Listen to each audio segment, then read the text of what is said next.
Hi, our today's topic is specialization. Specialization simply means that one thing you're good at. That one, one can be few, but normally it's one thing you are good at. Just think about that one thing you're good at. That one thing you think you can do well. Companies do that. So companies would focus on products they're good at. For example, I'm sorry, that's a Mercedes. I'm so sorry. So that one product they're good at. They might have other few products, but there is this one product they're very good at mostly. So they would focus on that product. You wouldn't see cell phones from Mercedes. You wouldn't see laptops from Mercedes because they are good at making cars. So companies, what they do is they focus on the product they're good at. Of course, they might have few other products. Let's say iPhone is an example, Apple is an example. Their main products are MacBooks, but then gradually they have made a new domain, which is the cell phone domain, where they have another product. But you wouldn't see iPhone making diaries, bicycles. I mean, they might do in future, but at the moment, no. So that one thing you're good at. It also happens with employees. So some employees are very good in, let's say, accounts or maths, so they will be doing accounting and maths. They're doing all the financial stuff for the company. So that's their key area. That's what they're specialized at. Some are very good in marketing, so they will be doing marketing. Let's take it to another level. Let me just explain this to you. Some employees would be very good in, let's say, polishing a table. This is what he's doing, polishing a table. He's very good at that. And that's what he would be doing. He's good at it. Some would be very good in selling the table. So he's got all those salesman spirit. He he knows how to make call, ask people, run after them, follow ups and everything. So he's good at. So you won't change their roles, and you won't ask one person to do both because he might not be able to do it. Maybe he's good at selling, but he's not good in polishing the table. So this is called specialization, which means, again, I'll write it down, specialization. You focus on one thing you are best at.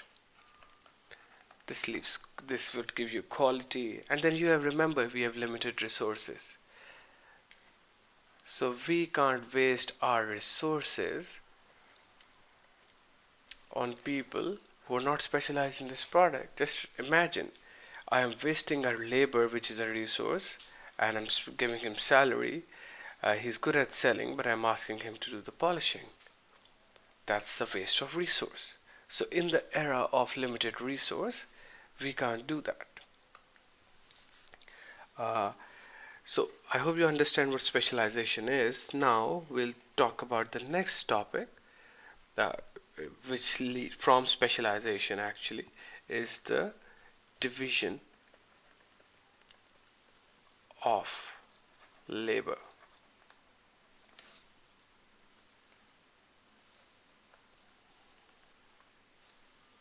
Just give me a moment here. All right, division of labor.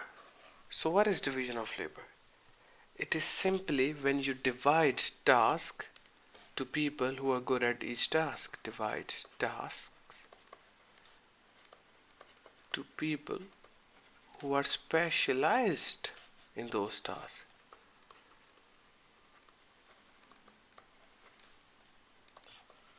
That's called division of labors. Division of labor. So let me give you an example. This one guy at Apple Computers in the iPhone product range, this one guy, he makes very good design of iPhones. His job will only be to make designs. This one guy's job would be to make screens. You know how there's touch screens of the iPhone. This guy's job would be to maybe assemble iPhone. This guy's job would be, he's very good at packaging. He packages them and just put them in the box very quickly. He's very good with it. The next guy's job would be selling. Maybe these are your customer services guy. So what Apple has done over here is that they have done division of labor. They have asked people who are good at to do the stuff proactively. So one guy who's specialized in designing, he's doing designs. Other one is making screens.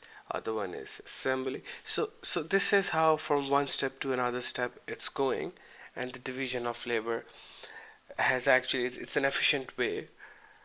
But the most important part, these guys have to be specialized in what they do. They just can't simply start doing it. So this guy who's specialized in selling can't simply wake up one day and say, I'm good at pack.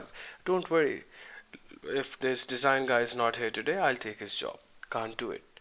He wouldn't do it properly. So we need efficient people.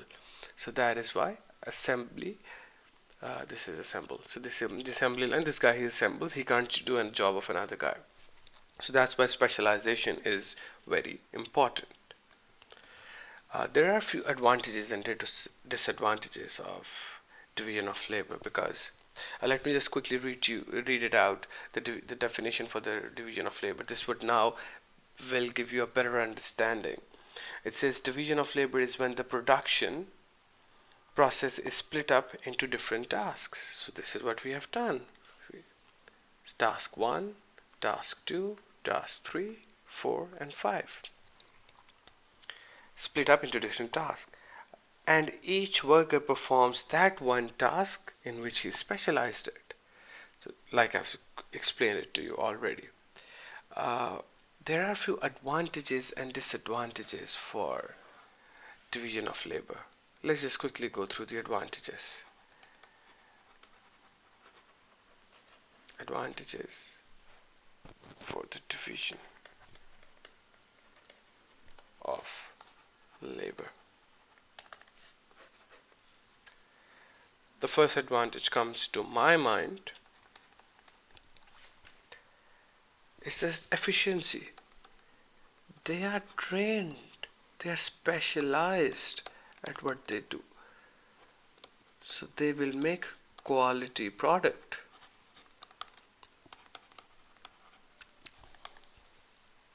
They will do their job at best because that's what they're good at. Best. Second is less time wasted.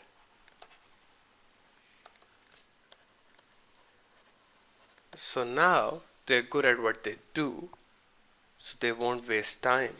They just know how to do it. Just jump into it and they'll finish it off. Similarly, I think there are a few disadvantages of division of labor. Let's see, what are those?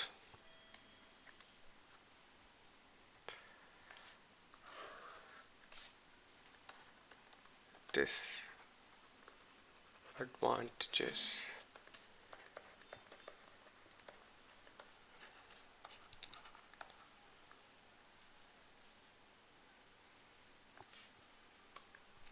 First one which comes to my mind is that the job gets a bit boring.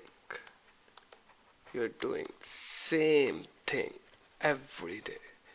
You're assembling the phone every day. You're packing the phone every day. Same thing, even after the break, everything. It gets a bit boring. Second one which comes to my mind is, what if one guy leaves or is absent on the day? If I know how to make screens and I'm very good at making screens, what if I don't come up? So design guy was here, screen making guy let's say that's the second step. Third is assembly guy. Fourth is packing guy. Fifth is selling guy. So this guy doesn't come up. He wouldn't show up today. So the production process would stop because this guy can't do his job, or any other guys, they can't do each other's job. So the word is, we have to rely on each other. Only through this way we'll be able to get the job done. I hope this explains specialization and division of labor. Any questions you have, let me know and I'll be happy to answer that.